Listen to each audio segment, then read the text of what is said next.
Hi, everyone. My name is Kenasha Paul, founder and CEO of Black Professionals Network.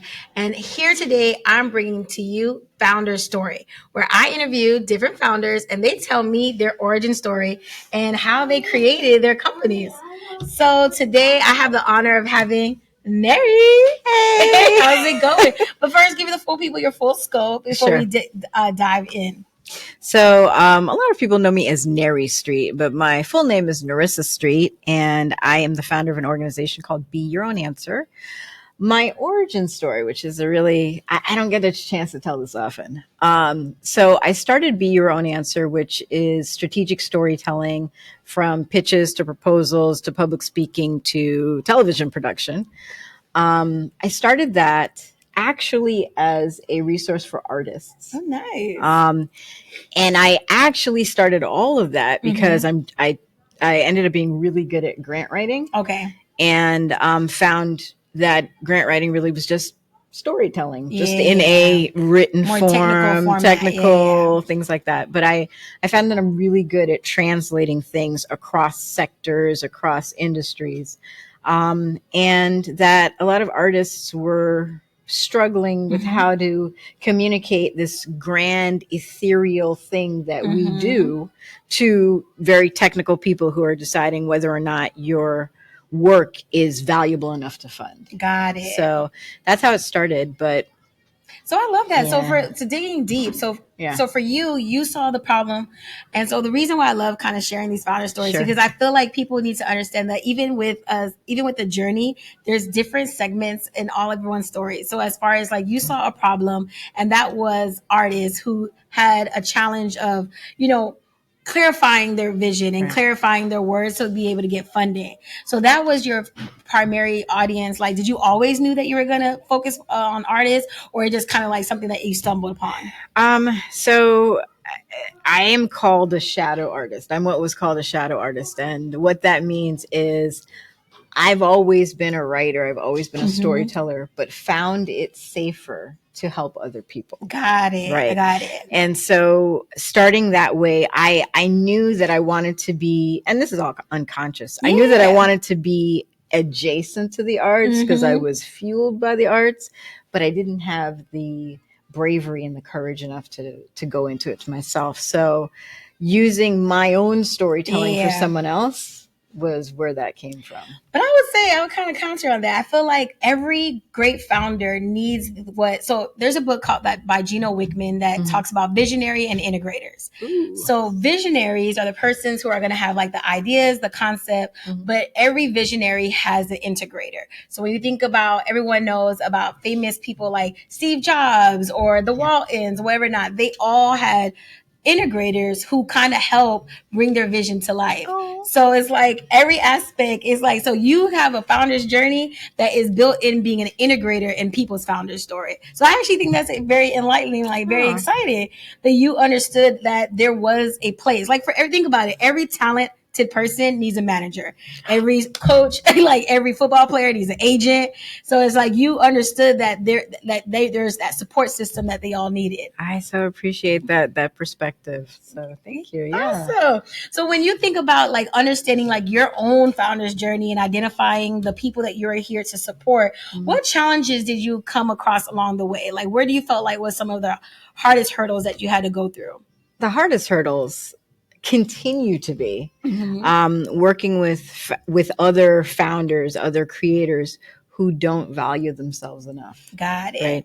And so when I am stepping up to someone and saying, hey, there's a way that you can fund this brilliant, beautiful thing that you're trying to create that's going to impact the community, they're like, well, we only need to spend like $5 on this. And because people are used to creative work being undervalued. Agreed. But I say to people all the time, technology and all this tech stuff is just creative science. Exactly. Right. So it's like art and science coming together. It's innovative. It's innovative science. And if you fully understand who and what you are as a creative person, you are to something that was spoken about earlier today, a barrier breaker. Yeah. But you're also, to your point, a visionary. But I am taking the vision that's in my mind and implanting it in other people. Agreed. And so you do that as marketing. Marketing needs that. From the budgeting, everything. Operations.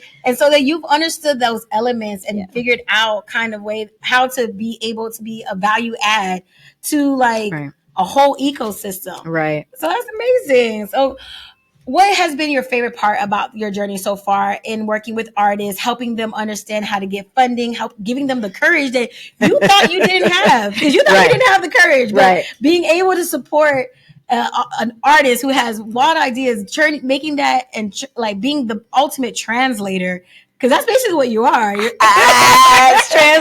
I am. That is one of my favorite words.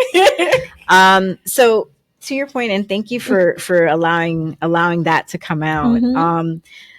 I love hearing brand new stories come out, and also I love when the artist gets their power and their value, when they light up and they're like, oh my goodness, what I'm doing really does make a difference.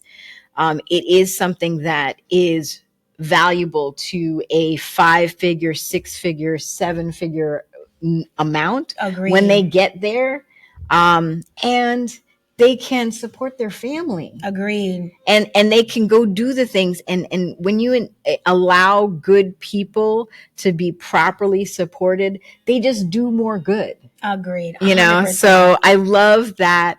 I love that ability to let people just go do the good that has been hidden, has been squished down out of their heart. I want the good that is in people to come out and be experienced. To shine bright. I think like how you named your company, for them to be their own answer. Right. So I love that. Thank you. When you think about, BPM, all of us, our focus has always been about legacy building. It's really something that we drive really strongly as an organization. So I know you took the Legacy Builder quiz. You're a diplomat. I am. We'll probably get into later so people understand what all that is about. But when you think about from your company, how do you feel like you're legacy building in this way? Like what do you feel, what mark are you creating in the world with the business that you started? So I'll go backwards to come forward.